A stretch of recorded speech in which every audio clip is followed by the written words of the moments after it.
Welcome to another session where we'll be focusing on Brexit and how it relates to business startup.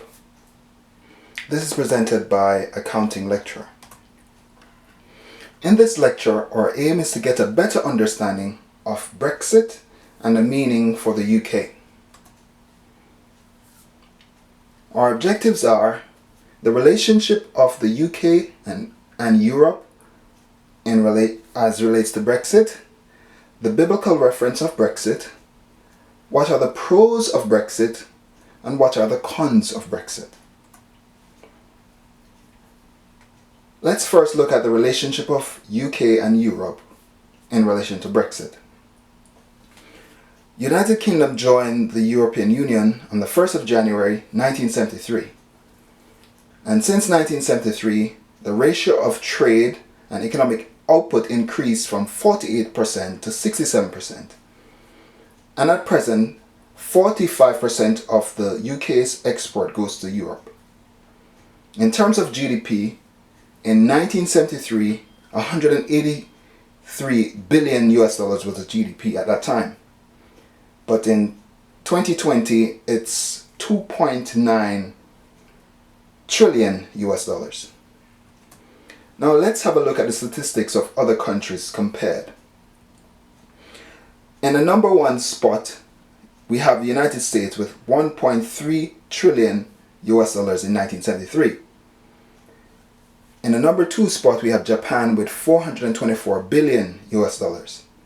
And then we have Germany with 385.51 billion US dollars, all in 1973.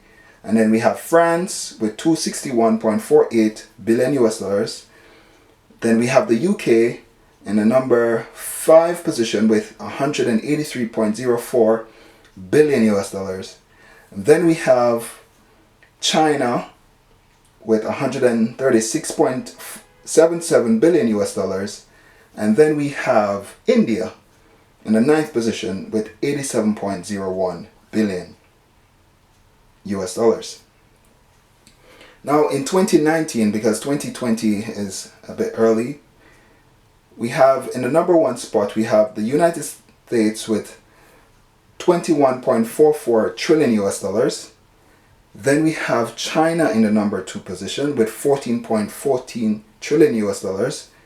Then we have in the third position Japan with 5.15 trillion US dollars. Then we have Germany with 3.86 trillion US dollars. Then we have India in the 5th position with 2.94 trillion US dollars. Then we have the United Kingdom in the 6th position with 2.74 trillion US dollars.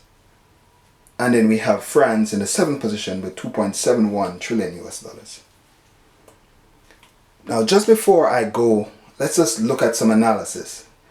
In 1973, the United Kingdom was in the 5th position, but in 2019, it's in the 6th position. So over the 47 years, it's actually dropped a position. However, its GDP grew by 15 times over the period. And so that's a positive. So a negative, but also a positive. Now let's have a look at the biblical reference. In Daniel 2 verse 41, it speaks about the feet of iron and clay, which means that iron cannot be mixed with clay, and it represents the 10 divided major nations in Europe. Now, Brexit actually demonstrates this idea.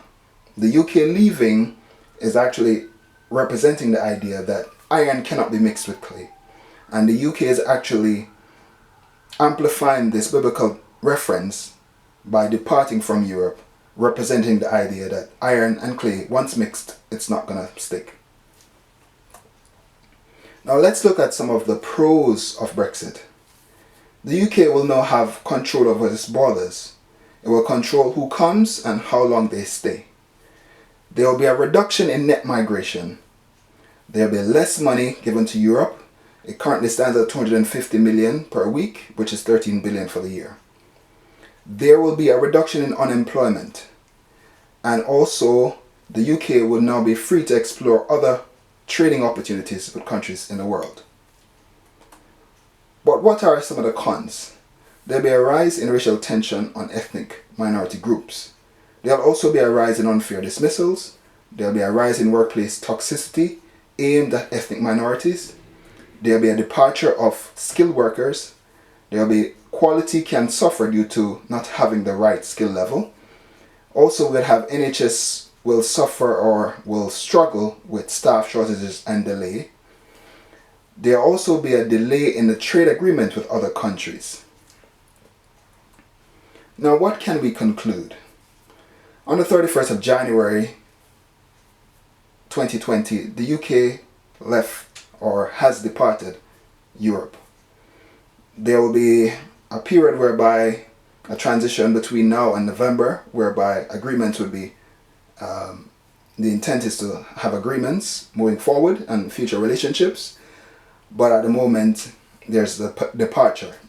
What will the future look like? We do not know.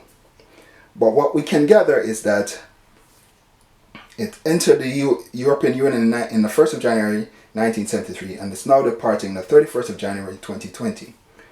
We know that there was a biblical reference to this, as iron cannot be mixed with clay. And so the departure of England or the United Kingdom from Europe represents this.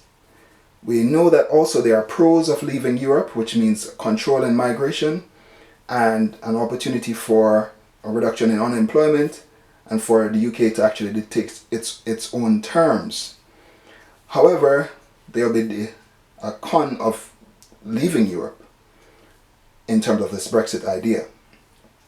And there will be hostility towards ethnic minority groups, and there will be a scaring away of highly skilled workers because of the toxic environment, whereby there'll be a fight over turf and territory among the locals as opposed to the ethnic minorities.